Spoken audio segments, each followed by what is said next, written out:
ಅನುವಂಶೀಯ ವೈದ್ಯರು ಡಾಕ್ಟರ್ ಗೌರಿ ಸುಬ್ರಹ್ಮಣ್ಯ. ಮೂಲತಃ ಮೈಸೂರಿನವರಾದ ಡಾಕ್ಟರ್ ಗೌರಿ ಸುಬ್ರಹ್ಮಣ್ಯ ಅವರು 1957ರಲ್ಲಿ ದಿವಂಗತ ಭರತ್ರಾಜ್ ಹಾಗೂ ಶ್ರೀಮತಿ ವಸಂತಮ್ಮನವರ ಪುತ್ರಿಯಾಗಿ ಜನಿಸಿದರು. ಬಿಕಾಂ ಪದವೀಧರೆಯಾಗಿ ಕಂಪ್ಯೂಟರ್, ಹಿಂದಿ ಹಾಗೂ ಶಾಸ್ತ್ರೀಯ ಸಂಗೀತಗಳ ಶಿಕ್ಷಣವನ್ನು ಪಡೆದಿದ್ದಾರೆ. ಭಾರತದಲ್ಲಿ ಖ್ಯಾತಿ ಗಳಿಸಿದ ನಿಖಿಲ ಕರ್ನಾಟಕ ಆಯುರ್ವೇದ ಸಂಸ್ಥೆಯ ಸಂಸ್ಥಾಪಕರಾದ ಡಾಕ್ಟರ್ ಲಕ್ಷ್ಮೀ ನರಸಿಂಹಮೂರ್ತಿ ಅವರ ಮೊಮ್ಮಗಳಾದ ಇವರು 1970ರಿಂದ 15 ವರ್ಷ ಆಯುರ್ವೇದಿಕ್ ಶಿಕ್ಷಣ ಹಾಗೂ ತರಬೇತಿಯನ್ನು ಪಡೆದಿದ್ದಾರೆ. ಹಾಗೂ 15 ವರ್ಷಗಳ ಕಾಲ NKCA ಫಾರ್ಮಸಿಯಲ್ಲಿ ತರಬೇತಿಯನ್ನು ಪಡೆದಿದ್ದಾರೆ. 1988ರಿಂದ ಡಾಕ್ಟರ್ ವಿಜಯೇಂದ್ರ ಮೂರ್ತಿ ಅವರಿಂದ ಆಯುರ್ವೇದದಲ್ಲಿ 4 ವರ್ಷಗಳ ತರಬೇತಿಯನ್ನು ಪಡೆದಿದ್ದಾರೆ. 1990, 1994 ಹಾಗೂ 1995ರಲ್ಲಿ ಆಯುರ್ವೇದ ಮತ್ತು ಸಿದ್ಧ ವೈದ್ಯರ ಕಲ್ಯಾಣ ಸಮಿತಿಯವರು ನಡೆಸಿದ ಸಮ್ಮೇಳನದಲ್ಲಿ ವೈದ್ಯೆಯಾಗಿ ಗೌರವಿಸಲ್ಪಟ್ಟಿದ್ದಾರೆ. 1995 ವಿಜಯ ಸಂಗೀತ ಹಾಗೂ ಕಲಾ ಕಾಲೇಜು ಆರಂಭಿಸಿ 5 ವರ್ಷಗಳ ಕಾಲ ನಡೆಸಿ ಸಹಕಾರ ಸಿಗದೆ ನಿಲ್ಲಿಸಲಾಯಿತು. 2005ರಿಂದ ದೈವಜ್ಞ ಶ್ರೀ ಸುಬ್ರಹ್ಮಣ್ಯ ಶಾಸ್ತ್ರಿಗಳು ನಿರ್ಮಿಸಿದ ಬೃಹತ್ ಮುಕ್ತಿನಾಗ ದೇವಾಲಯದ ಆಡಳಿತಾಧಿಕಾರಿಯಾಗಿ ಕಾರ್ಯನಿರ್ವಹಿಸುತ್ತಿದ್ದಾರೆ. ಖ್ಯಾತ ಗಾಯಕರಾದ ಡಾಕ್ಟರ್ SP ಬಾಲಸುಬ್ರಹ್ಮಣ್ಯಂ, ಶ್ರೀ ಹೇಮಂತ್ ಹಾಗೂ ಕುಮಾರಿ ಜ್ಯೋತಿ ಅವರು ಹಾಡಿದ 30 ಸಿಡಿಗಳನ್ನು ತಯಾರಿಸಿದ್ದಾರೆ. 2014ರಲ್ಲಿ ಉಚಿತ ಆರೋಗ್ಯ ತಪಾಸಣಾ ಶಿಬಿರವನ್ನು ನಡೆಸಿದ್ದಾರೆ. ಜನಪ್ರಿಯ ಉಪಗ್ರಹ ವಾಹಿನಿಯಲ್ಲಿ ಕಳೆದ ವರ್ಷ 90ಕ್ಕೂ ಹೆಚ್ಚು ಸಂಚಿಕೆಗಳಲ್ಲಿ ಹಸಿರು ಔಷಧ ಹಾಗೂ ಮನೆಮದ್ದುಗಳ ಬಗ್ಗೆ ಕಾರ್ಯಕ್ರಮ ನಡೆಸಿ ಖ್ಯಾತಿ ಗಳಿಸಿದ್ದಾರೆ. ಈಗಾಗಲೇ ಸಾವಿರಾರು ಜನರಿಗೆ ಔಷಧ ನೀಡಿ ಸೇವೆಯನ್ನ ಸಲ್ಲಿಸುತ್ತಿದ್ದಾರೆ. ನಮಸ್ಕಾರ ವೀಕ್ಷಕರೇ, ಕಲ್ಪತರು ಕಾರ್ಯಕ್ರಮಕ್ಕೆ ತಮಗೆಲ್ಲರಿಗೂ ಆತ್ಮೀಯವಾದ ಸ್ವಾಗತ.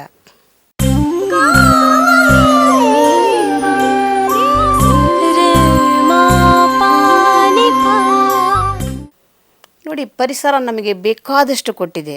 ಸಸ್ಯ ಸಂಪತ್ತನ್ನು ಕೊಟ್ಟಿದೆ, ಹಣ್ಣುಗಳನ್ನು ಕೊಟ್ಟಿದೆ, ಹೂವುಗಳನ್ನು ಕೊಟ್ಟಿದೆ, ಸೊಪ್ಪುಗಳನ್ನು ಕೊಟ್ಟಿದೆ, ತರಕಾರಿಗಳನ್ನು ಕೊಟ್ಟಿದೆ. ಇವೆಲ್ಲವೂ ಕೂಡ ಆರೋಗ್ಯಕ್ಕೆ ಒಂದಲ್ಲ ಒಂದು ರೀತಿಯಲ್ಲಿ ನಮಗೆ ಸಹಕಾರಿ ಆಗ್ತಾನೇ ಬರುತ್ತೆ. ಈ ಎಲ್ಲವನ್ನು ಕೂಡ ಆಯಾ ಕಾಲಕ್ಕೆ ನಮಗೆ ಅದು ಒದಗಿಸ್ತಾ ಬರುತ್ತೆ. ಈಗ ಉದಾಹರಣೆಗೆ ಹೇಳ್ತೀನಿ, ಈಗ ಚಳಿಗಾಲ ಕಾರ್ತಿಕ ಮಾಸದಲ್ಲಿ ನಾವು ಬೆಟ್ಟದ ನಲ್ಲಿಕಾಯನ್ನು ಪೂಜೆ ಮಾಡ್ತೀವಿ ತಂದು. ನೋಡಿ, ಸರಿಯಾಗಿ ಚಳಿಗಾಲಕ್ಕೆ ಈ ಬೆಟ್ಟದ ನಲ್ಲಿಕಾಯಿ ಬಂದು ಒದಗುತ್ತೆ ನಮಗೆ.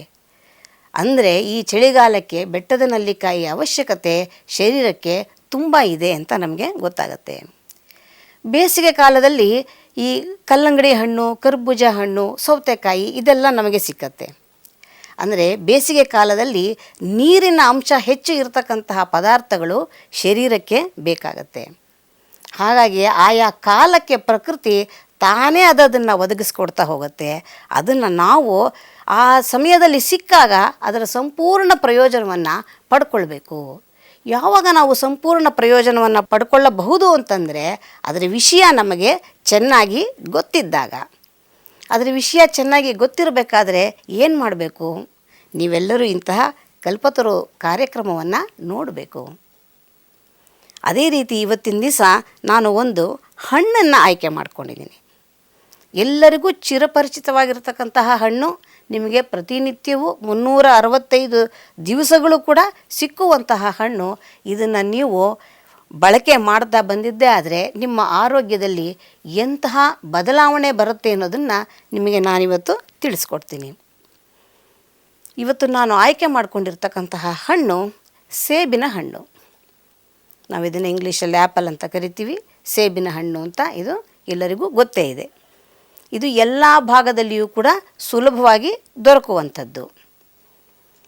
ಈ ಸೇಬಿನ ಹಣ್ಣು ಬಹಳ ಅತ್ಯಂತ ಅಮೂಲ್ಯವಾದಂತಹ ಒಂದು ಗುಣಗಳನ್ನು ಹೊಂದಿರತಕ್ಕಂಥದ್ದು. ಇದು ರುಚಿಯಲ್ಲಿ, ಪಾಕದಲ್ಲಿ ಬಹಳ ಸಿಹಿಯಾಗಿರ್ತಕ್ಕಂಥದ್ದು. ಇದು ವಾತಾಹಾರ, ಪಿತ್ತಹರ ಪಿತ್ತಕೋಶವನ್ನು ಬಹಳ ಶುದ್ಧಿ ಮಾಡುವಂಥದ್ದು, ಜಠರವನ್ನು ನಿರ್ಮಲವಾಗಿಡ್ತಕ್ಕಂಥದ್ದು, ಮೂತ್ರಕೋಶವನ್ನು ಬಹಳ ಶುದ್ಧಿಯಾಗಿ ಅದನ್ನು ಕೆಲಸವನ್ನು ಸಲೀಸಾಗಿ ಮಾಡೋದಕ್ಕೆ ಸಹಾಯವನ್ನು ಮಾಡ್ತಕ್ಕಂಥದ್ದು. ಇದು ಸ್ವಲ್ಪ ಶ್ಲೇಷ್ಮಕಾರಕವಾಗಿರುತ್ತೆ, ರುಚಿಕಾರಕವಾಗಿರುತ್ತೆ, ಮಧುರವಾಗಿರ್ತಕ್ಕಂಥದ್ದು, ಮತ್ತು ಇದು ನಮಗೆ ಹೃದಯಕ್ಕೆ ಬಹಳ ಹಿತಕರವಾದದ್ದು. ಸಾಕಷ್ಟು ಗುಣಗಳು ಈ ಒಂದು ಸೇಬಿನ ಹಣ್ಣಿನಲ್ಲಿ ಇದೆ. ತಿನ್ನೋದಕ್ಕೂ ಬಹಳ ಮಧುರವಾಗಿರುತ್ತೆ, ನೋಡೋದಕ್ಕೂ ಕೂಡ ತುಂಬ ಕಣ್ಣಿಗೆ ಒಂದು ಖುಷಿಯನ್ನು ಕೊಡ್ತಕ್ಕಂಥ ಹಣ್ಣು. ನೋಡಿ, ಆ್ಯಪಲ್ ಬೆಳೆಯುವಂತಹ ಜಾಗದಲ್ಲಿ ಇರುವಂತಹ ಮನುಷ್ಯರನ್ನೇ ಬಹಳ ನೋಡೋದಕ್ಕೆ ಮಧುರವಾಗಿರ್ತಾರೆ. ಅಂದರೆ ಅದು ಕಾಶ್ಮೀರದಲ್ಲಿ ಬೆಳೆಯುವಂತಹ ಈ ಸೇಬಿನ ಹಣ್ಣು, ಕಾಶ್ಮೀರದಲ್ಲಿ ಎಲ್ಲರೂ ಕೂಡ ಈ ಸೇಬಿನ ಬಣ್ಣವೇ ಇರ್ತಾರೆ. ಅಂದರೆ ಆ ಪ್ರಕೃತಿ ಅಷ್ಟು ಚೆನ್ನಾಗಿ ಅದನ್ನು ಒದಗಿಸಿಕೊಟ್ಟಿದೆ. ಅಂತಹ ಆ್ಯಪಲನ್ನು ನಾವು ಪ್ರತಿನಿತ್ಯ ಒಂದು ಹಣ್ಣನ್ನು ಸೇವನೆ ಮಾಡ್ತಾ ಬಂದಿದ್ದೆ ಆದರೆ ಬಹುಶಃ ಯಾವುದೇ ರೀತಿಯ ಕಾಯಿಲೆಗಳು ಕೂಡ ಬರೋದಿಲ್ಲ ಅನ್ನೋದಕ್ಕೆ ಒಂದು ಇಂಗ್ಲೀಷ್ನಲ್ಲಿ ಗಾದೆ ಕೂಡ ಇದೆ. ಈ ಮೆದುಳಿಗೆ ಮತ್ತು ನರಗಳಿಗೆ, ಮನುಷ್ಯನಿಗೆ ಮೆದುಳು ಮತ್ತು ನರಗಳು ಎರಡು ಬಹಳ ಮುಖ್ಯವಾದದ್ದು. ಇವೆರಡೂ ಕೂಡ ಚೆನ್ನಾಗಿ ಕೆಲಸ ಮಾಡಬೇಕಾದ್ರೆ ಫಾಸ್ಫರಸ್ಸಿನ ಅಂಶ ತುಂಬ ಬೇಕು. ಈ ಫಾಸ್ಫರಸ್ಸಿನ ಅಂಶ ಈ ಸೇಬಿನ ಹಣ್ಣಿನಲ್ಲಿ ಯಥೇಚ್ಛವಾಗಿದೆ. ಈ ದಿವಸಗಳಲ್ಲಿ ನಾವು ಸಾಮಾನ್ಯವಾಗಿ ಈ ನರಗಳಿಂದ ಉಂಟಾಗುವಂತಹ ಸಮಸ್ಯೆಗಳು ತುಂಬ ಜನಗಳಲ್ಲಿ ಇದ್ದೇ ಇರುತ್ತೆ. ಅವರು ಈ ಆ್ಯಪಲನ್ನು ಪ್ರತಿನಿತ್ಯ ಒಂದೊಂದು ಸೇವನೆ ಮಾಡ್ತಾ ಬಂದರೆ ಅವರಿಗೆ ಈ ನರಗಳಿಗೆ ಸಂಬಂಧಪಟ್ಟಂತಹ ಸಮಸ್ಯೆಗಳಿರಬಹುದು, ಮೆದುಳಿಗೆ ಸಂಬಂಧಪಟ್ಟಂತಹ ಸಮಸ್ಯೆಗಳಿರಬಹುದು, ಅವರಿಗೆ ಇದರಿಂದ ದೂರ ಆಗೋದಕ್ಕೆ ತುಂಬ ಸಹಾಯಕವಾಗುತ್ತೆ. ಆದರೆ ನಾವು ಇದನ್ನು ಔಷಧಿ ರೂಪದಲ್ಲಿ ತೆಗೆದುಕೊಳ್ಳುವಾಗ ಕೆಲವು ನಿಯಮಗಳನ್ನು ನಾವು ಫಾಲೋ ಮಾಡಬೇಕು. ಆ ನಿಯಮಗಳನ್ನು ಅನುಸರಿಸಿ ನಾವು ಇದನ್ನು ಉಪಯೋಗ ಮಾಡಿದ್ದೇ ಆದರೆ ಆವಾಗ ನಮಗೆ ಇನ್ನೂ ಅದರ ಲಾಭ ಹೆಚ್ಚು ಹೆಚ್ಚು ಸಿಗತ್ತೆ. ನಾವು ಸುಮ್ಮನೆ ಆ್ಯಪಲನ್ನು ತಿಂತಾ ಇರ್ತೀವಿ. ಈ ಆ್ಯಪಲನ್ನು ಕೆಲವು ರೂಪದಲ್ಲಿ ಬದಲಾವಣೆ ಮಾಡಿ ನಾವು ಸೇವನೆ ಮಾಡಿದ್ದೇ ಆದರೆ ನಮಗೆ ಅದರಿಂದ ಹೆಚ್ಚಿನ ಲಾಭ ಉಂಟಾಗತ್ತೆ. ಅಂದರೆ ನರಗಳಿಗೆ ಒಳ್ಳೆಯ ಒಂದು ಶಕ್ತಿಯನ್ನು, ಚೈತನ್ಯವನ್ನು ಕೊಡ್ತಕ್ಕಂತಹ ಶಕ್ತಿ ಈ ಸೇಬಿನ ಹಣ್ಣಿಗೆ ಇದೆ ಅಂತ ಆಯಿತು. ಈ ಸೇಬಿನ ಹಣ್ಣಿನಲ್ಲಿ ABC ಜೀವಸತ್ವಗಳು ಯಥೇಚ್ಛವಾಗಿದೆ. ಅದ್ರ ಜೊತೆಗೆ ಕ್ಯಾಲ್ಶಿಯಮ್ಮು, ಐರನ್ನು, ಫಾಸ್ಫರಸ್ಸು ಇದೆಲ್ಲವೂ ಕೂಡ ಇರೋದರಿಂದ ಈ ಸೇಬಿನ ಹಣ್ಣು ನಾನು ಆಗಲೇ ಹೇಳಿದಾಗೆ ಆಬಾಲವೃದ್ಧರಾಗಿ ಸಣ್ಣ ಮಕ್ಕಳಿಂದ ಎಳೆಯ ಮಕ್ಕಳಿಂದ ಮುದುಕರವರೆಗೆ ಎಲ್ಲರಿಗೂ ಕೂಡ ಒಂದಲ್ಲ ಒಂದು ರೀತಿಯಲ್ಲಿ ಇದರ ಉಪಯೋಗ ಇದ್ದೇ ಇದೆ. ಈ ಸೇಬಿನ ಹಣ್ಣನ್ನು ಚಾಕುನಲ್ಲಿ ಕತ್ತರಿಸಿ ಸಿಪ್ಪೆಯನ್ನೆಲ್ಲ ತೆಗೆದು ಎಲ್ಲ ಮಾಡಿ ಕೆಲವರು ತಿನ್ನೋ ಅಭ್ಯಾಸ. ಈ ಸೇಬಿನ ಹಣ್ಣಿಗೆ ಚಾಕುನೇ ಹಾಕಬಾರ್ದು, ಚೆನ್ನಾಗಿ ಶುದ್ಧವಾಗಿ ತೊಳೆದು ಬಿಡಬೇಕು. ಅಥವಾ ಹೊರಗಡೆ ಧೂಳಿನ ಪರಿಸರದಿಂದ ತಂದಿದ್ದೇ ಆದರೆ ಸ್ವಲ್ಪ ಉಪ್ಪಿನ ನೀರು, ಸ್ವಲ್ಪ ಬಿಸಿಯಾಗಿರುವಂತಹ ಉಪ್ಪಿನ ನೀರಿನಲ್ಲಿ 1-2 ನಿಮಿಷ ಇಟ್ಟು ತೆಗೆದು ಆಮೇಲೆ ಕ್ಲೀನಾಗಿ ಅದನ್ನು ಸರಿಯಾದ ಶುದ್ಧವಾದ ಬಟ್ಟೆಯಲ್ಲಿ ಒರೆಸಿ ಆಮೇಲೆ ಹಲ್ಲಿನಲ್ಲಿ ಕಚ್ಚಿ ನಿಧಾನವಾಗಿ ಅಗೆದು ತಿನ್ನಬೇಕು. ಈ ಕ್ರಮದಲ್ಲಿ ತಿಂದಿದ್ದೇ ಆದರೆ ನೋಡಿ, ಸಿಪ್ಪೆಯಲ್ಲೂ ಕೂಡ ಸಾಕಷ್ಟು ಪೋಷಕಾಂಶಗಳಿರುತ್ತೆ, ಅದನ್ನು ಕೂಡ ನಾವು ನಾಶ ಮಾಡಬಾರ್ದು. ಜೊತೆಗೆ ಅಗೆದು ತಿನ್ನೋದರಿಂದ ಹಲ್ಲುಗಳು ಬಹಳ ದೃಢವಾಗತ್ತೆ, ಹಲ್ಲುಗಳಿಗೆ ಒಳ್ಳೆಯ ಹೊಳಪು ಉಂಟಾಗತ್ತೆ.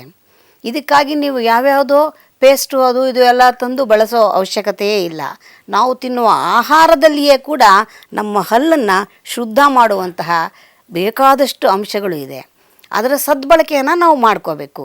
ಹಾಗಾಗಿ ನಾವು ಅದನ್ನು ಹಲ್ಲಿನಿಂದ ಕಚ್ಚಿ ನಿಧಾನವಾಗಿ ಅಗೆದು ತಿನ್ನೋದರಿಂದ ಬಾಯಿಯಲ್ಲಿ ಹೆಚ್ಚು ಹೆಚ್ಚು ಜೊಲ್ಲು ರಸ ಉತ್ಪತ್ತಿಯಾಗತ್ತೆ. ಆ ಜೊಲ್ಲು ರಸ ಉತ್ಪತ್ತಿ ಆದಂತೆಲ್ಲನೂ ಕೂಡ ಅದರ ಸೇವನೆಯೂ ಕೂಡ ಶರೀರಕ್ಕೆ ಉಂಟಾಗತ್ತೆ. ಅದರಿಂದ ಇನ್ನೂ ಹೆಚ್ಚಿನ ನಮಗೆ ಪ್ರಯೋಜನ ಉಂಟು. ಈ ಜೊಲ್ಲು ರಸ ಹೆಚ್ಚಾಗಿ ಸೇವನೆ ಮಾಡೋದರಿಂದ ಜೀರ್ಣಕಾರಕ ಅಂಶ ಅದರಲ್ಲಿ ಹೆಚ್ಚಾಗಿ ಇರುತ್ತೆ. ತಿಂದಂತಹ ಆಹಾರವೂ ಚೆನ್ನಾಗಿ ಜೀರ್ಣಿಸುತ್ತೆ ಮತ್ತು ಅಗೆದು ತಿನ್ನುವುದರಿಂದ ಹಲ್ಲುಗಳು ಚೆನ್ನಾಗಿ ಹೊಳಪನ್ನು ಪಡ್ಕೊಳ್ಳುತ್ತೆ, ದೃಢವಾಗತ್ತೆ. ಮತ್ತು ಸೇಬಿನಲ್ಲಿರ್ತಕ್ಕಂತಹ ಅಂಶದಿಂದ ನರಗಳಿಗೆಲ್ಲವೂ ಕೂಡ ಒಳ್ಳೆಯ ಚೈತನ್ಯ ಉಂಟಾಗತ್ತೆ. ತಿನ್ನುವ ಅದೇ ಹಣ್ಣನ್ನು ನಾವು ಸರಿಯಾದ ಕ್ರಮದಲ್ಲಿ ತಿನ್ನಬೇಕಷ್ಟೇನೆ. ಈ ಒಂದು ಸೇಬಿನ ಹಣ್ಣಿನಲ್ಲಿ ನಾವು ಒಂದು ರೀತಿಯ ನಾವು ಮನೆಯಲ್ಲೇ ಒಂದು ಸಣ್ಣದಾಗಿ ತಯಾರು ಮಾಡಿಕೊಂಡು ಉಪಯೋಗಿಸೋದ್ರಿಂದ ಈ ನರಗಳ ದೌರ್ಬಲ್ಯ ಯಾರಿಗೇ ಇರಲಿ ನರಗಳಿಗೆ ಚೈತನ್ಯ ಕೊಡೋದಕ್ಕೆ ಇದು ಒಂದು ಉತ್ತಮವಾದಂತಹ ಔಷಧಿಯಾಗಿ ಕೆಲಸ ಮಾಡುತ್ತೆ. ಅದಕ್ಕೆ ನೀವೇನು ಮಾಡಬೇಕಂದ್ರೆ ಉತ್ತಮವಾದಂತಹ ಹಣ್ಣುಗಳನ್ನು ಆಯ್ಕೆ ಮಾಡ್ಕೊಳ್ಳಿ. ಆ ಹಣ್ಣುಗಳನ್ನೆಲ್ಲನೂ ತಂದು ಮನೆಯಲ್ಲಿ ಸಣ್ಣ ಸಣ್ಣ ಹೋಳುಗಳಾಗಿ ಕತ್ತರಿಸಿ ತೆಗೆದಿಟ್ಕೊಳ್ಳಿ. ಅದ್ರ ಜೊತೆಗೆ ಈ ಗುಲಾಬಿ ಹೂವು ಅದರಲ್ಲೂ ಕೂಡ ಒಳ್ಳೆಯ ಚೆನ್ನಾಗಿರ್ತಕ್ಕಂತಹ ಮತ್ತು ಅದು ತಾಜಾ ಆಗಿರ್ತಕ್ಕಂತಹ ಗುಲಾಬಿ ಹೂವುಗಳನ್ನು ಒಂದು 2 ಹೂವನ್ನು ತಂದಿಟ್ಕೊಳ್ಳಿ. ಗುಲಾಬಿ ಹೂವು ಮತ್ತು ಈ ಸೇಬಿನ ಹಣ್ಣಿನ ತುಣುಕುಗಳು ಇವೆರಡನ್ನೂ ಕೂಡ ಒಂದು ಪಾತ್ರೆಯಲ್ಲಿ ಜೇನುತುಪ್ಪವನ್ನು ಬಗ್ಸಿಟ್ಕೊಳ್ಳಿ. ಆದರೆ ಈ ಜೇನುತುಪ್ಪ ಶುದ್ಧ ಜೇನಾಗಿರಬೇಕು. ಸಕ್ಕರೆಯ ಪಾಕದಲ್ಲಿ ಮಾಡಿರುವಂತಹ ಜೇನಾದರೆ ಪ್ರಯೋಜನ ಇಲ್ಲ. ಶುದ್ಧ ಜೇನಿನಲ್ಲಿ ಈ ಹಣ್ಣಿನ ಹೋಳುಗಳು ಮತ್ತು ಗುಲಾಬಿ ಎಲೆಯ ದಳಗಳು ಇದೆಷ್ಟನ್ನು ಕೂಡ ಬೆರೆಸಿ ನೀವು ಇದನ್ನು 1 ಗಂಟೆಗಳ ಕಾಲ ಹೊರಗಡೆ ಬಿಸಿಲಿರುವಂತಹ ದಿವಸಗಳಲ್ಲಿ ಬಿಸಿಲಿನಲ್ಲಿ 1 ಗಂಟೆ ಇಡಿ. 1 ಗಂಟೆ ಬಿಸಿಲಿನಲ್ಲಿ ಇಟ್ಟು ಆಮೇಲೆ ಅದನ್ನು ತಂದು ಒಂದು ಗಾಜಿನ ಶೀಶೆಯಲ್ಲಿ ಶುದ್ಧವಾಗಿ ಅದನ್ನು ಕ್ಲೀನಾಗಿ ಅದನ್ನು ತೊಳೆದು ಒರೆಸಿ ಗಾಜಿನ ಶೀಶೆಯಲ್ಲಿ ಇದನ್ನು ಸಂಗ್ರಹ ಮಾಡಿಟ್ಕೊಳ್ಳಿ.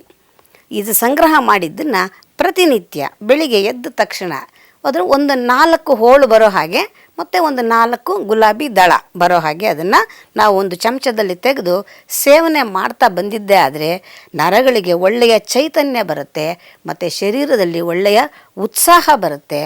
ಹಾಗಾಗಿ ಇದು ಆಬಾಲವೃದ್ಧರಾಗಿ ಎಲ್ಲರೂ ಕೂಡ ಸೇವನೆ ಮಾಡಬಹುದಾದಂತಹ ಒಂದು ಒಳ್ಳೆಯ ರಸಾಯನ ಅಂತ ಬೇಕಾದರೂ ಕೂಡ ಇದನ್ನು ನಾವು ಹೇಳಬಹುದು. ನೋಡಿ, ನರಗಳ ದೌರ್ಬಲ್ಯ, ಮೆದುಳಿನ ಸಮಸ್ಯೆ ಇರ್ತಕ್ಕಂಥವ್ರು ಮತ್ತು ಕೆಲವು ಮಕ್ಕಳಲ್ಲಿ ಪೌಷ್ಟಿಕಾಂಶದ ಕೊರತೆ ಇರತಕ್ಕಂತಹ ಮಕ್ಕಳಿರ್ತಾರೆ.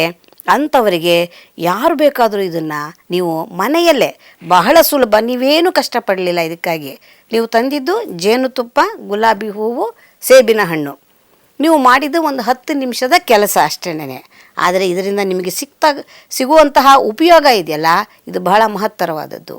ಇದನ್ನು ಪ್ರತಿಯೊಬ್ಬರು ಕೂಡ ಪ್ರತಿನಿತ್ಯದಲ್ಲಿ ಅಟ್ಲೀಸ್ಟ್ ಕೊನೆಗೆ 40 ದಿವಸಗಳ ಕಾಲ ನೀವು ದಿನ ಸೇವನೆ ಮಾಡಿದ್ದೇ ಆದರೆ ನರಗಳಿಗೆ ಶಕ್ತಿ ಬರುತ್ತೆ, ಹೊಸ ಚೈತನ್ಯ ನಿಮ್ಮದಾಗಿ ಆಗೋದಕ್ಕೆ ಸಾಧ್ಯ ಆಗುತ್ತೆ.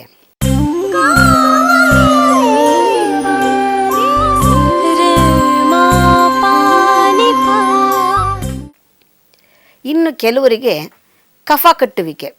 ಈಗ ನೋಡಿ, ಸೀಸನ್ 15 ದಿವಸದಿಂದ ಸತತವಾಗಿ ಮಳೆ ಸುರಿತಾ ಇದೆ. ಎಲ್ಲರ ಮನೆಯಲ್ಲಿಯೂ ನೆಗಡಿ, ಕೆಮ್ಮು ಸರ್ವೇ ಸಾಧಾರಣ. ಅದರಲ್ಲಿ ಕೆಲವರಿಗೆ ಬಹಳ ಬೇಗ ಕಫ ಕಟ್ಟುವಿಕೆ ಇರುತ್ತೆ. ಅಂಥವರು ಪ್ರತಿನಿತ್ಯ ಒಂದು ಅರ್ಧ ಭಾಗದ ಸೇಬಿನ ಹಣ್ಣನ್ನು ಸೇವನೆ ಮಾಡ್ತಾ ಬಂದಿದ್ದೇ ಆದರೆ ಅವರಿಗೆ ಕಾಲಕ್ರಮೇಣದಲ್ಲಿ 1-2 ದಿವಸದಲ್ಲಿ ಇದರಲ್ಲಿ ಏನು ವ್ಯತ್ಯಾಸ ಗೊತ್ತಾಗೋದಿಲ್ಲ. ಕಾಲಕ್ರಮೇಣ ಅವರಿಗೆ ಆ ಕಫ ಕಟ್ಟುವಿಕೆ ಕಡಿಮೆ ಆಗ್ತಾ ಬರುತ್ತೆ. ಇನ್ನು ಸಾಧಾರಣ ಮಕ್ಕಳಿಗೆ ಮನೆಯಲ್ಲಿ ಅತಿಸಾರ ಅಥವಾ ಬೇದಿ ಆಗೋದು ಸರ್ವೇ ಸಾಧಾರಣ. ಏನಾದ್ರು ಒಂದು ಸ್ವಲ್ಪ ಆಹಾರದಲ್ಲಿ ವ್ಯತ್ಯಾಸ ಆಯಿತು ಅಂತಂದರೆ ಮಕ್ಕಳಿಗೆ ಬೇದಿ ಆಗುತ್ತೆ. ಆವಾಗ ನೀವೇನು ಮಾಡಬೇಕು? ಬಹಳ ಸರಳವಾದ ವಿಧಾನ. ಒಂದು ಆ್ಯಪಲ್ ತಗೊಳ್ಳಿ, ತುರಿಯೋ ಮಣೆಯಲ್ಲಿ ಸ್ವಲ್ಪ ತುರಿದು ಬಿಡೋದು. ತುರಿದಂತಹ ಈ ತುರಿಗೆ ಒಂದು ಸ್ವಲ್ಪ ಜೇನಿನ ಮಿಶ್ರಣ ಅಥವಾ ಹಾಲು ಕುಡಿಯುವಂತಹ ಮಕ್ಕಳಾದರೆ ಸ್ವಲ್ಪ ಹಾಲಿನ ಮಿಶ್ರಣವನ್ನು ಮಾಡಿ ಅದನ್ನು ಒಂದೊಂದು ಚಮಚ ಅಥವಾ 2 ಚಮಚ ತಿನ್ನಿಸಿ ಬೆಳಗ್ಗೆ, ಮಧ್ಯಾಹ್ನ, ಸಾಯಂಕಾಲ 3 ಹೊತ್ತು ತಿನ್ನಿಸಿದ್ದೇ ಆದರೆ ಆಗ್ತಾ ಇರತಕ್ಕಂತಹ ಬೇದಿ ಕಡಿಮೆ ಆಗುತ್ತೆ. ಇನ್ನೂ ತುಂಬ ಸಣ್ಣ ಮಕ್ಕಳಾದರೆ ಇದೇ ತುರಿದಂತಹ ತುರಿಯನ್ನು ನೀವು ಸ್ವಲ್ಪ ಚೆನ್ನಾಗಿ ಹಿಂಡಿಬಿಟ್ರೆ ಒಂದು 2 ಚಮಚದಷ್ಟು ರಸ ಬರುತ್ತೆ. ಆ ಸೇಬಿನ ರಸಕ್ಕೆ ಸ್ವಲ್ಪ ಹಾಲು ಅಥವಾ ಜೇನಿನ ಮಿಶ್ರಣ ಕೊಟ್ಟು ಅದನ್ನು ಸೇವನೆ ಮಾಡಿದ್ದೆ ಆದರೆ ಅದರಲ್ಲಿ ಕೂಡ ಈ ಅತಿಸಾರ ಅಥವಾ ಬೇದಿ ಕಡಿಮೆ ಆಗೋದಕ್ಕೆ ಸಹಾಯ ಆಗುತ್ತೆ. ಇನ್ನೂ ಒಂದು ರೀತಿಯಲ್ಲಿ ಇದನ್ನೇ ಬಳಕೆ ಮಾಡಬಹುದು. ಈ ಸೇಬಿನ ತುಣುಕುಗಳನ್ನು ಮಾಡಿ ಒಂದು ಪಾತ್ರೆಯಲ್ಲಿ ನೀರಿಟ್ಟು ಒಂದು 5-10 ನಿಮಿಷ ಕುದಿಸ್ಬೇಕು. ಅಂದರೆ ಸ್ವಲ್ಪ ಈ ಸೇಬು ಬೇಯಿಸಿದ ಹಾಗಾಗತ್ತೆ. ಈ ಸೇಬು ಬೆಂದಾದ ಮೇಲೆ ಆ ನೀರನ್ನು ಶೋಧಿಸ್ಕೊಂಡು ಹಣ್ಣು ಬಿಟ್ಟು ಬರೀ ಶೋಧಿಸ್ತಕ್ಕಂತಹ ಈ ನೀರನ್ನು ಕುಡಿಸಿದರೂ ಕೂಡ ಈ ಅತಿಸಾರಕ್ಕೆ ಇದು ಒಂದು ಒಳ್ಳೆಯ ಔಷಧವಾಗಿ ಕೆಲಸ ಮಾಡುತ್ತೆ. ಇದನ್ನು ದೊಡ್ಡವರು ಮಾಡ್ಕೊಳ್ಬಹುದು, ಮಕ್ಕಳಿಗೂ ಕೂಡ ಮಾಡಬಹುದು. ಅಂದರೆ ಬಹಳ ಸುಲಭದಲ್ಲಿ ನಮಗೆ ಯಾವುದೇ ರೀತಿಯ ಹಾನಿಕಾರಕ ಅಂಶ ಇಲ್ಲದಿರ ಅಂದರೆ ನಾವಿವಾಗ ಮಾತ್ರೆಗಳನ್ನು ತೆಗೆದುಕೊಳ್ಳೋದ್ರಿಂದ ಬೇರೆ ರೀತಿಯ ಅಡ್ಡ ಪರಿಣಾಮಗಳೆಲ್ಲವೂ ಕೂಡ ಆಗತ್ತೆ. ಆದರೆ ಇದ್ರ ನಿಮಗೆ ಯಾವುದೇ ರೀತಿಯ ತೊಂದರೆಯೂ ಇಲ್ಲದಿರ ನಿಮ್ಮ ಸಮಸ್ಯೆಗೆ ಪರಿಹಾರ ಸಿಕ್ಕಂತಾಯಿತು. ಎಷ್ಟು ಒಳ್ಳೆಯ, ಎಷ್ಟು ಸುಲಭದ ಉಪಚಾರ ಅಲ್ವಾ ಇದು? ಇದಕ್ಕಿಂತ ಬೇಕಾ ನಮಗೆ? ಸೇಬಿನ ಹಣ್ಣು ಯಾವ್ಯಾವ ರೀತಿಯಲ್ಲಿ ಸಹಾಯ ಆಗುತ್ತೆ ಅಂದರೆ ನೋಡಿ, ತಲೆನೋವು ಬರುತ್ತೆ ಕೆಲವರಿಗೆ, ದಿನಾ ತಲೆನೋವು ಬರುತ್ತೆ. ಯಾವುದೋ ಒಂದು ಪರ್ಟಿಕ್ಯುಲರ್ ಟೈಮ್ನಲ್ಲಿ ಅವರಿಗೆ ತಲೆನೋವು ಬಂದುಬಿಡುತ್ತೆ, ದಿನ ಇದ್ದೇ ಇರುತ್ತೆ ತಲೆನೋವು. ಆ ರೀತಿ ಪ್ರತಿನಿತ್ಯ ತಲೆನೋವು ಬರೋರು ಏನು ಮಾಡಬೇಕಂದ್ರೆ, ಈ ಸೇಬಿನ ಹಣ್ಣನ್ನು ಉಪ್ಪಿನಲ್ಲಿ ಅದ್ದುಕೊಂಡು ನಿಧಾನವಾಗಿ ಸಿಪ್ಪೆ ಸಮೇತ ಅಗೆದು ತಿನ್ನಬೇಕು. ಇದು ಯಾಕೆ ನಾನು ನಿಧಾನವಾಗಿ ಅಂತ ಹೇಳ್ತೀನಿ ಅಂದರೆ, ಅದರಲ್ಲಿ ತುಂಬ ಅಂಶ ಇರುತ್ತೆ. ನಾವು ಹೇಳುವ ಪ್ರತಿಯೊಂದು ಮಾತಿನಲ್ಲಿ ಕೂಡ ಅರ್ಥ ಇರುತ್ತೆ. ಹಾಗಾಗಿ ಉಪ್ಪಿನಲ್ಲಿ ಅದ್ದಿ ನಿಧಾನವಾಗಿ ಅಗೆದು ತಿನ್ನುವುದರಿಂದ ಈ ಪ್ರತಿನಿತ್ಯ ಬರುವಂತಹ ಈ ತಲೆನೋವು ಮಾಯ ಆಗುತ್ತೆ. ನೀವು ಕನಿಷ್ಠ ಪಕ್ಷ 21 ದಿವಸ ಈ ಒಂದು ಪ್ರಯೋಗವನ್ನು ಮಾಡಿ ನೋಡಿ. ಆ ನಿಧಾನವಾಗಿ ಅಗೆಯುವಾಗ ಏನಾಗುತ್ತೆ, ನಾನು ಆಗಲೇ ಹೇಳಿದ ಹಾಗೆ ಜೊಲ್ಲು ರಸ ಹೆಚ್ಚು ಉತ್ಪತ್ತಿಯಾಗತ್ತೆ. ಅದು ಕೂಡ ನಮ್ಮ ಶರೀರಕ್ಕೆ ಅತ್ಯವಶ್ಯಕವಾಗಿ ಬೇಕಾಗಿರುವಂಥದ್ದು. ಹಾಗಾಗಿ ನಿಧಾನವಾಗಿ ತಿನ್ನಿ. ಇನ್ನು ಈ ನರ ದೌರ್ಬಲ್ಯ ಇರ್ತಕ್ಕಂಥವ್ರಿಗೆ ಮತ್ತು ಈ ಕೆಲವು ನಾನು ಆಗಲೇ ಹೇಳಿದೆ ಪೋಷಕಾಂಶದ ಕೊರತೆ ಇರ್ತಕ್ಕಂಥವ್ರಿಗೆ ಇನ್ನೊಂದು ಬಗೆಯಲ್ಲಿ ನಾವು ಇದನ್ನೇ ಉಪಯೋಗ ಮಾಡಬಹುದು. ಅದನ್ನು ಹೇಗೆ ಮಾಡೋದು ಅಂದರೆ, ಅದನ್ನು ಕೂಡ ನೀವು ತಿಳ್ಕೊಳ್ಳಿ ಕರೆಕ್ಟಾಗಿ, ಅದನ್ನು ಸರಿಯಾಗಿ ಮನೆಯಲ್ಲಿ ಮಾಡಿ ಉಪಯೋಗ ಮಾಡಿ. ಬಹಳ ಸರಳವಾದ ವಿಧಾನ. ಇದಕ್ಕೂ ಕೂಡ ಒಳ್ಳೆಯ ಹಣ್ಣುಗಳನ್ನು ಆಯ್ಕೆ ಮಾಡ್ಕೊಳ್ಳಿ. ಸಣ್ಣ ಸಣ್ಣ ಹೋಳುಗಳಾಗಿ ಇದನ್ನು ಕತ್ತರಿಸಿ ಇಟ್ಕೊಳ್ಳಿ. 1-2 ನಿಂಬೆ ಹಣ್ಣನ್ನು ತೆಗೆದುಕೊಳ್ಳಿ. ಚೆನ್ನಾಗಿ ಕಳ್ತಿರುವಂತಹ ಹಣ್ಣಾಗಿರುವಂತಹ ನಿಂಬೆ ಹಣ್ಣುಗಳು. ಆ ನಿಂಬೆ ಹಣ್ಣನ್ನು ಕೂಡ ಒಂದು 5-6 ಪೀಸ್ ಆಗೋ ಥರ ತುಂಡುಗಳನ್ನು ಕತ್ತರಿಸಿ ಇಟ್ಕೊಳ್ಳಿ. ಈ ಸೇಬಿನ ಹಣ್ಣಿನ ತುಣುಕುಗಳು ಮತ್ತು ನಿಂಬೆ ಹಣ್ಣಿನ ತುಣುಕುಗಳು ಎರಡನ್ನೂ ರೆಡಿ ಮಾಡಿಟ್ಕೊಳ್ಳಿ. ಒಂದು ಪಾತ್ರೆಯಲ್ಲಿ ನೀರನ್ನು ಇಟ್ಟು ಚೆನ್ನಾಗಿ ಕುದಿಸಿ. ಆ ನೀರು ಕುದಿದಿರುವಂತಹ ನೀರಿಗೆ ಈ 2 ಹೋಳುಗಳನ್ನು ಅದಕ್ಕೆ ಬಗ್ಗಿಸಿ ಮುಚ್ಚಿಬಿಡಿ. ಮುಚ್ಚಿಬಿಟ್ಟು ಒಂದು 15 ನಿಮಿಷಗಳ ಕಾಲ ಹಾಗೆ ಇಡಿ. ಒಲೆ ಆರಿಸ್ಬಿಡ್ಬೇಕು, ಮುಚ್ಚಿಟ್ಬಿಡಬೇಕು. 15 ನಿಮಿಷಗಳ ನಂತರ ಇದನ್ನು ಶೋಧಿಸಿ ಒಂದು ಗಾಜಿನ ಶೀಶೆಯಲ್ಲಿ ಅದನ್ನು ಹಾಕಿಟ್ಕೊಳ್ಳಿ. ಇದನ್ನು ಪ್ರತಿನಿತ್ಯ ಬೆಳಗ್ಗೆ ಎದ್ದ ತಕ್ಷಣ 1 ಔನ್ಸಿನಷ್ಟು ಅಥವಾ 1 ಲೋಟದಲ್ಲಿ ತೆಗೆದುಕೊಂಡ್ರೆ 1/4 ಲೋಟದಷ್ಟು ಪ್ರತಿನಿತ್ಯ ಬೆಳಗ್ಗೆ ಅದನ್ನು ಕುಡಿತಾ ಬರಬೇಕು. ಇದಕ್ಕೆ ರುಚಿಗೆ ಬೇಕಾದರೆ ಸಕ್ಕರೆ ಅಥವಾ ಕಲ್ಲು ಸಕ್ಕರೆಯನ್ನು ಕೂಡ ನೀವು ಬೆರೆಸಿಟ್ಕೊಳ್ಬಹುದು. ಬೆರೆಸಿಟ್ಕೊಂಡು ಸಕ್ಕರೆಗಿನ್ನ ಕಲ್ಲು ಸಕ್ಕರೆಯ ಬಳಕೆ ಒಳ್ಳೆಯದು. ಕಲ್ಲು ಸಕ್ಕರೆ ಹಾಕಿ ಬೆರೆಸಿಟ್ಕೊಂಡಿದ್ದನ್ನು ಪ್ರತಿನಿತ್ಯ ಬೆಳಿಗ್ಗೆ ಸೇವನೆ ಮಾಡ್ತಾ ಬಂದಿದ್ದೇ ಆದರೆ ನರ ದೌರ್ಬಲ್ಯವೂ ಹೋಗುತ್ತೆ, ಮೆದುಳಿನ ವಿಕಾರಗಳು ಸರಿ ಹೋಗುತ್ತೆ, ಪೋಷಕಾಂಶದ ಕೊರತೆಯೂ ಹೋಗುತ್ತೆ. ಮತ್ತು ಈ ಸಂಧಿವಾತದ ಸಮಸ್ಯೆ ಇರುತ್ತೆ ಕೆಲವರಿಗೆ, ಅಲ್ಲಲ್ಲೇ ಜಾಯಿಂಟ್ಗಳು ಹಿಡ್ಕೊಳ್ಳೋ ಅಂಥದ್ದು, ಗಂಟುಗಳಾಗುವಂಥದ್ದು, ಇದೆಲ್ಲವೂ ಕೂಡ ಸಡಿಲವಾಗಿ ಅಲ್ಲಿ ಕೈಕಾಲುಗಳಲ್ಲಿ ಚೈತನ್ಯ ಉಂಟಾಗತ್ತೆ. ಹಾಗಾಗಿ ಅವರಿಗೆ ಶರೀರದಲ್ಲೇ ಹೊಸ ಒಂದು ನವ ಚೈತನ್ಯ ಬಂದ ಹಾಗೆ ಆಗತ್ತೆ. ಈ ಸಂಧಿವಾತ ಸಮಸ್ಯೆ ಇರೋರು ಬಹಳಷ್ಟು ಜನ ಇದ್ದಾರೆ. ಅವರೆಲ್ಲರಿಗೂ ಕೂಡ ಇದು ತುಂಬ ಒಳ್ಳೆಯ ಒಂದು ಉಪಚಾರವಾಗಿ ಕೆಲಸ ಮಾಡುತ್ತೆ. ಅದನ್ನು ನೀವು ಮಾಡೋದಕ್ಕೆ ಕಷ್ಟವೂ ಇಲ್ಲ, ಕುಡಿಯೋದಕ್ಕೆ ಬೇಸರವೂ ಆಗೋದಿಲ್ಲ. ನಿಂಬೆ ಹುಳಿ, ಸಿಹಿ ಮತ್ತು ಸೇಬು ಎಲ್ಲ ಸೇರಿದ್ರೆ ಮಧುರವಾಗಿರ್ತಕ್ಕಂತಹ ರುಚಿಯಾದ ಪಾನೀಯ ರೆಡಿಯಾಗುತ್ತೆ. ಇದನ್ನು ಒಂದು ಸಲ ಮಾಡಿಟ್ಕೊಂಡು 1 ವಾರ ಬಳಸ್ಕೊಳ್ಳಿ, ಮತ್ತು ಇನ್ನೊಂದು ಸರಿ ಹೊಸದಾಗಿ ಮಾಡಿಟ್ಕೊಂಡು ಮತ್ತೊಂದು ವಾರ ಬಳಸ್ಕೊಳ್ಳಿ. ಹೀಗೆ ಸತತವಾಗಿ ಒಂದು 21 ದಿವಸ ಅಥವಾ 40 ದಿವಸಗಳ ಕಾಲ ಸೇವನೆ ಮಾಡ್ತಾ ಬಂದಿದ್ದೇ ಆದರೆ ಶರೀರದಲ್ಲಿ ಹೊಸ ಚೈತನ್ಯ ಉಂಟಾಗತ್ತೆ. ಇದರ ಜೊತೆಗೆ ಇನ್ನೂ ಒಂದು ಉಪಯೋಗ ಇದರಿಂದನೇ ಸಿಗುತ್ತೆ ನಿಮಗೆ. ಈ ಮೂತ್ರಕೋಶದಲ್ಲಿ ಏನಾದ್ರು ಸಮಸ್ಯೆಗಳಿದ್ದರೆ ಮತ್ತು ಮೂತ್ರ ಸಲೀಸಾಗಿ ವಿಸರ್ಜನೆ ಆಗದಿದ್ದಾಗ ಅದಕ್ಕೆ ಕೂಡ ಇದರಿಂದ ಒಳ್ಳೆಯ ಒಂದು ಉಪಚಾರ ಸಿಕ್ಕಂತಾಗತ್ತೆ. ನೋಡಿ, ಔಷಧ ಒಂದು ಬೇಕಾದಷ್ಟು ರೀತಿಯ ನಮಗೆ ಅದರಿಂದ ಪ್ರಯೋಜನ. ಹಾಗಾಗಿ ಇದು ಔಷಧವೂ ಹೌದು, ಆಹಾರವೂ ಹೌದು, ರುಚಿಕರವಾದ ಪೇಯವೂ ಹೌದು, ಎಲ್ಲವೂ ಒಂದರೊಳ್ಳೆನೇ ನಮಗೆ ಸಿಗ್ತಾ ಇದೆ. ಇನ್ನು ಹೊಟ್ಟೆ ಹುಣ್ಣಿನ ಸಮಸ್ಯೆ, ಈ ಅಲ್ಸರ್ ಅಂತ ಹೇಳ್ತೀವಿ, ಕೆಲವರಿಗೆ ಹೊಟ್ಟೆ ಹುಣ್ಣು, ಹೊಟ್ಟೆಯಲ್ಲಿ ಉರಿ ಆಗುವಂಥದ್ದು, ಈ ತರಹ ಎಲ್ಲ ಇರುತ್ತೆ. ಆ ಥರದವ್ರು ಏನು ಮಾಡಬೇಕಂದ್ರೆ ಈ ಸೇಬಿನ ಹಣ್ಣನ್ನು ಬರೀ ಅದರ ರಸವನ್ನು ಮಾತ್ರ ತೆಗೆದು ಸೇವನೆ ಮಾಡಬೇಕು. ಅದಕ್ಕೆ ಸಕ್ಕರೆ ಎಲ್ಲ ಏನು ಹಾಕೋದು ಬೇಡ. ಅದನ್ನು ಸಂಪೂರ್ಣವಾಗಿ ಅದರ ಸಿಪ್ಪೆಯ ಸಹಿತವಾಗಿ ಅದನ್ನು ನಾವು ಸಂಪೂರ್ಣವಾಗಿ ಅದನ್ನು ಜಜ್ಜಿ ಆದರೂ ರಸ ತೆಗಿಬಹುದು, ಅಥವಾ ಮಿಕ್ಸಿಯಲ್ಲಾದರೂ ರಸ ತೆಗಿಬಹುದು. ತೆಗೆದು ಅದನ್ನು ಶೋಧಿಸುವುದು ಬೇಡ, ಬೀಜ ಮಾತ್ರ ಅದನ್ನು ಸಪರೇಟ್ ಮಾಡಿ ಅದನ್ನು ಒಂದು ಲೋಟ ಪ್ರತಿನಿತ್ಯ ಅದರ ರಸವನ್ನು ಸೇವನೆ ಮಾಡ್ತಾ ಬಂದಿದ್ದೆ ಆದರೆ ಅದು ಈ ಹೊಟ್ಟೆಯಲ್ಲಿ ಉಂಟಾಗ್ತಕ್ಕಂತಹ ಹುಣ್ಣುಗಳಿಗೆ ಒಳ್ಳೆಯ ಔಷಧವಾಗಿ ಕೆಲಸ ಮಾಡುತ್ತೆ. ಇನ್ನು ಕಣ್ಣಿನ ಸಮಸ್ಯೆ ನೋಡಿ, ಈ ಕಣ್ಣಿನ ಸಮಸ್ಯೆಗೆ ಮಾತ್ರ ಈ ಸೇಬಿನ ಹಣ್ಣು ಬಹಳ ಉತ್ಕೃಷ್ಟವಾದಂತಹ ಒಂದು ಉಪಯೋಗವನ್ನು ಕೊಡುತ್ತೆ. ಇದು ಬಹಳಷ್ಟು ಜನಕ್ಕೆ ಗೊತ್ತಿಲ್ಲ. ಇದು ನಮ್ಮ ತಾತ ಪಂಡಿತ್ ಎಲ್ ನರಸಿಂಹಮೂರ್ತಿಯವರು, ಅವರು ಬಹಳ ದೊಡ್ಡ ಆಯುರ್ವೇದ ವಿದ್ವಾಂಸರಾಗಿದ್ದಂಥವರು. ಅವರು ಮೈಸೂರು ಮಹಾರಾಜರಿಗೆಲ್ಲನೂ ಕೂಡ ಅವರು ವೈದ್ಯವನ್ನು ಮಾಡ್ತಾ ಇದ್ದಂಥವರು. ಅವರು ಆ ಕಾಲದಲ್ಲಿ ಇದನ್ನು ಮಾಡ್ತಾಯಿದ್ರು. ಇದು ನಮಗೆ ಯಾವುದು ಪುಸ್ತಕಗಳಲ್ಲಿ ಇದು ಸಿಕ್ಕೋದಿಲ್ಲ. ನಾವು ಅವರ ಜೊತೆಯಲ್ಲಿ ಬೆರೆತಿದ್ದರಿಂದ ನಮಗೆ ಎಷ್ಟೋ ವಿಷಯಗಳು ಅವ್ರ ಕಡೆಯಿಂದ ನಮಗೆ ಗೊತ್ತಾಗಿರುವಂಥದ್ದು. ಈ ಸೇಬಿನ ಹಣ್ಣನ್ನು ಆ ಕಾಲದಲ್ಲಿ ಈ ಮಿಕ್ಸಿ ಆ ಥರ ಎಲ್ಲ ಏನೂ ಮಾಡ್ತಾ ಇರಲಿಲ್ಲ.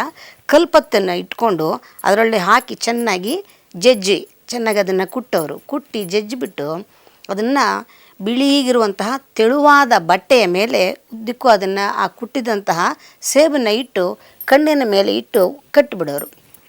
1 ಗಂಟೆಗಳ ಕಾಲ ಆ ಸೇಬನ್ನು ಕಣ್ಣಿಗೆ ಹಾಕಿ ಕಟ್ಟಿಕೊಂಡು ಪ್ರತಿನಿತ್ಯ ನೀವು ಮಾಡ್ತಾ ಬನ್ನಿ.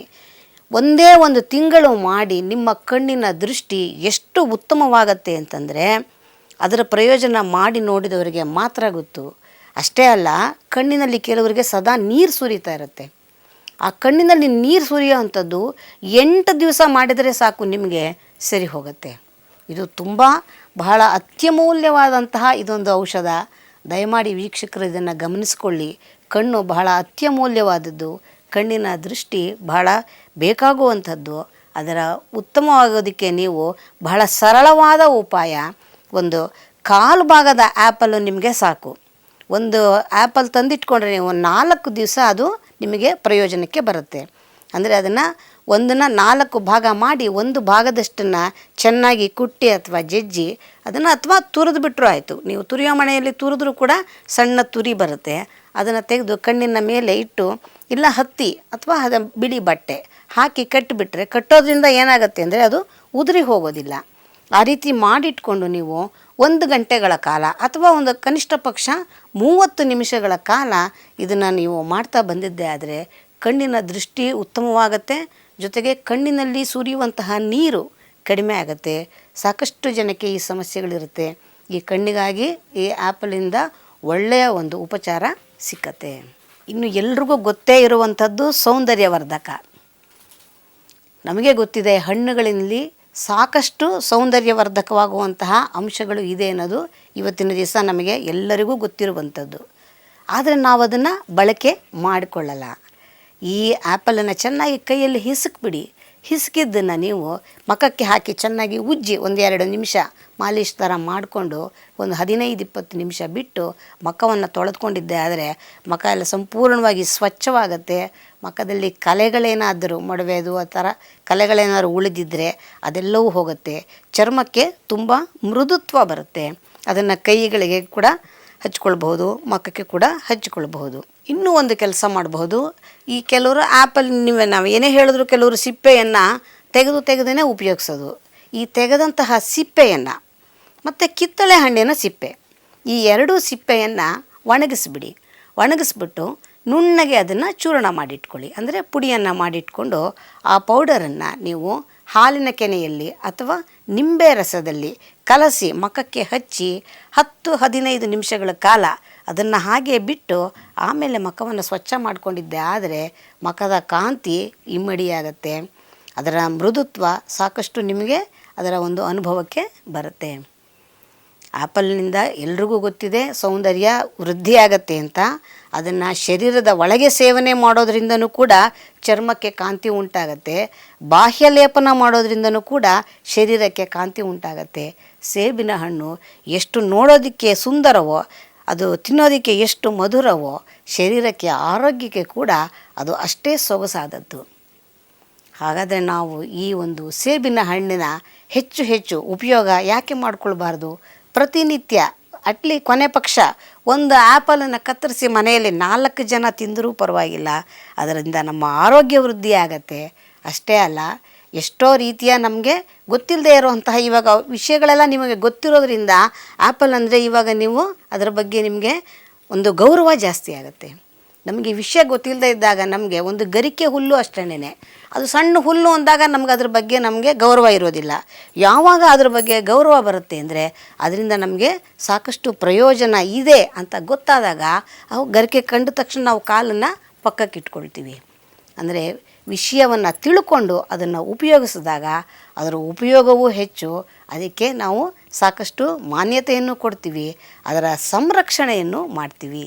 ಹೀಗಾಗಿ ಹಣ್ಣುಗಳನ್ನು ನಾವು ಯಥೇಚ್ಛವಾಗಿ ಆಹಾರದಲ್ಲಿ ಪ್ರತಿನಿತ್ಯದಲ್ಲಿ ನೀವಿಷ್ಟೆಲ್ಲ ಅಕಸ್ಮಾತ್ ನಿಮಗೆ ಮಾಡಲಿಕ್ಕೆ ಆಗಲಿಲ್ಲ ಅಂದರೂ ಕೂಡ ಹಾಗೆಯೇ ಸೇವನೆ ಮಾಡ್ತಾ ಬಂದರೂ ಕೂಡ ಅದರಿಂದ ಪ್ರಯೋಜನ ಇದ್ದೇ ಇರುತ್ತೆ. ಹೀಗೆ ಪ್ರತಿನಿತ್ಯವೂ ಕೂಡ ನಾವು ಹೀಗೆ ಹಣ್ಣುಗಳಿರ್ಬೋದು, ತರಕಾರಿಗಳಿರ್ಬೋದು, ಅಡುಗೆ ಮನೆಯಲ್ಲಿ ಬಳಸ್ತಕ್ಕಂತಹ ಸಾಂಬಾರು ಪದಾರ್ಥಗಳಿರ್ಬೋದು, ಒಂದೊಂದರ ಉಪಯೋಗವನ್ನು ತಿಳ್ಕೊಳ್ತಾ ಹೋಗೋಣ. ಅದನ್ನು ನಾವು ಜೋಪಾನವನ್ನು ಮಾಡೋಣ. ನಮಸ್ಕಾರ ವೀಕ್ಷಕರೇ.